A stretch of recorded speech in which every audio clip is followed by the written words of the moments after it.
Alright, webale kubanga wekumidde ku Precision Media kugamba nti ekyokola ky'amaanyi muganda wange era najjo sonzidde okubanga olaba nga n'okuwuliriza Precision Media TV.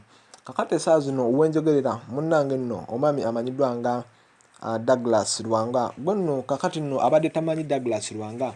Dauglas Lwanga muvubuka ali awo muddugavu muwanvuwanvu ng'era yasooka kuba ng'akola ku Record TV program emanyiddwa nga Akatogo.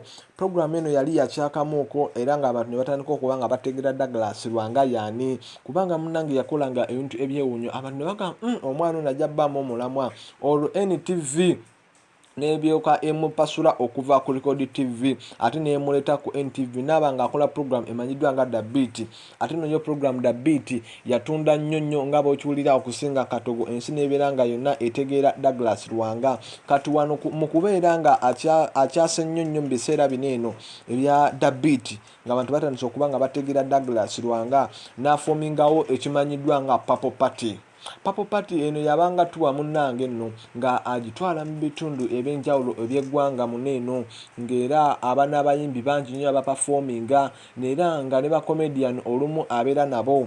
Kati olwo NTV nebenga nga tekyamulabamu future nnyo ko NBS owange omwana ono tujja kuba tumwetaaga ate n'ebeera nga emupasulayo. Ate mwempasulayo nemuzza ku NBS naba nga akola program emanyiddwa nga NBS After 5. Muno mu NBS After 5 munnange Dauglas Lwanga abadde takola yekka. Muno mwabadde akola ne banne ab'ettabbo mu industry eya media. Mwe mubadde MC Katsi, ne mubaamu DJ Rogers, ne mubaamu n'amanyiddwa nga musajja mukulu ono DJ Masi ono DJ mulungi nnyo naye akikubye ensi ebedde nga emutegedde bulungi nnyo. Dauglas Lwanga alina manager we amanyiddwa nga Daimita Kashi.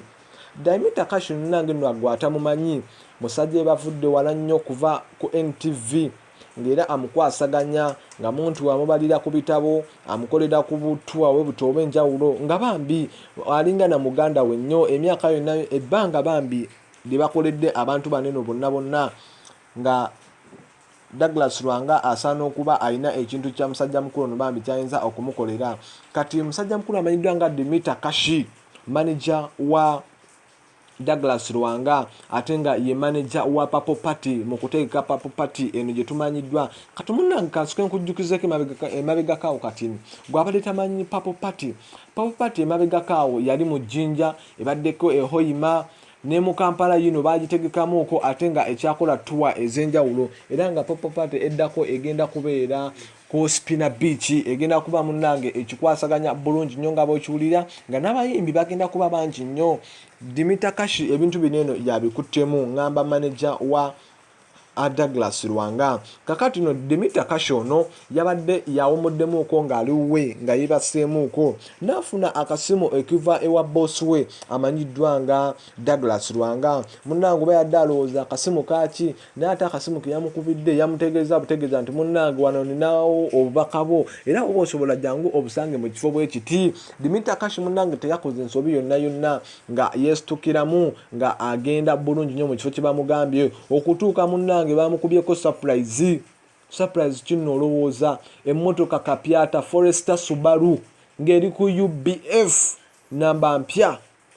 Musajja wattu yawulidde nga takyategeereka n'okunga awunze yabadde tayinza kuba bambi nga akisuubira kuba nti Douglas Lwanga kinene bambi yakimukoledde ekyokuba nga amuwadde emmotoka kapyata emanyiddwa nga Subaru Forester. Bambi Daimita Kashi yasanyuse nnyo nga bw'okiwulira ono manager wa Douglas Lwanga era munnange yamwebaziza nnyo n'amugamba munnange banga alinkoledde naawe mbadde sikusuubira kubanga oyinza okunkolera ekintu kinene eky'enjawulo neyanziza munnange naye bambi Douglas Lwanga yamwebaza namugamba munnange ombeereddewo nnyo mu buzibu kuva nga tukyali eri kwegamba munnange obadde osaana ekirabo eky'amaanyi era munnange nkwebaza nnyo ebintu byonkoledde onkwasaganyiza bulungi nnyo sente tuzikoze nange mukuddiza munnange nkuddiza yiye emmotoka gye nkuwadde kapyata ate nga bambi Dauglas lwanga musajja siwa mutima mubi era y'omu kuba TV presenters abakyasinze okuba nga baagalibwa mu ggwanga Uganda era nga abantu bangi nnyo baagala nnyo Dauglas lwanga is one of the best TV presenters oba bayitibwa TV hosts waneno e Kampala Uganda. Kale amawulire bambi gakyajja naye nga bambi tukwebaza nnyo Dauglas lwanga ku mutima omulungi gwe wakoze ogw'okuba nga wawadde manager wo Emotoka Kapyata likinga commentinga subscribinga wano ku Projan Media TV webale nnyo webalire ddala.